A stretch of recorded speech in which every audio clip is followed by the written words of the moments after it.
మంత్రి పదవిపై మునుగోడు ఎమ్మెల్యే కోమటిరెడ్డి రాజగోపాల్ రెడ్డి ఆసక్తికర వ్యాఖ్యలు చేశారు. తాను మంత్రిని కావాలనుకుంటే ఎల్బీ నగర్ నుండి పోటీ చేసి ఉండేవాడినన్నారు. తనకు మునుగోడు ప్రజలతో ఉన్న అనుబంధంతో మళ్లీ పోటీ చేసి గెలిచానని ఆయన తెలిపారు. చిత్తశుద్ధితో పనిచేస్తే ఎప్పటికైనా పదవి వస్తుందని అన్నారు.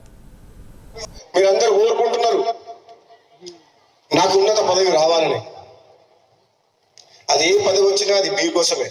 నేను పదవిని బాధ్యతగా భావిస్తే తప్పితే అదేదో కిరీటం కాదు. పదవి అనేది ఒక బాధ్యత.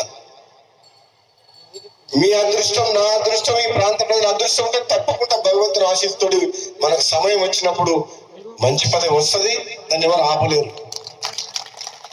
ఈ ప్రాంతం చాలా వెనుకబడుతుంది. ఈ ప్రాంతాన్ని అభివృద్ధి చేసుకోవాల్సిన బాధ్యత మీరు, నేను అందరం కలిస్తేనే అవుతుంది. ఒక్కరు రాజగోపాల్ రెడ్డితో అభివృద్ధి సాధ్యం కాదు. రాజగోపాల్ రెడ్డికి ఒక టీం కావాలి. రాజగోపాల్ రెడ్డి టీంలో అంత మంచి వాళ్ళు ఉండాలి. మునుగోడు నియోజకవర్గ ప్రజలకు నాకు ఎంతో అవినాభావ సంబంధం ఉంది. నేను మళ్ళీ పార్టీ మారి రావద్దనుకున్నా,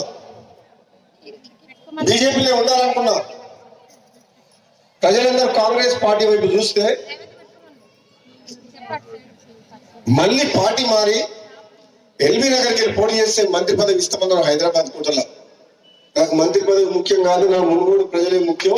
మీరు ఏది ఇచ్చినా ఏది చెప్పినా మళ్ళీ మునుగోడు నుంచే చేస్తా అని చెప్పిన, మళ్ళీ మునుగోడు నుంచే చేస్తా అని చెప్పి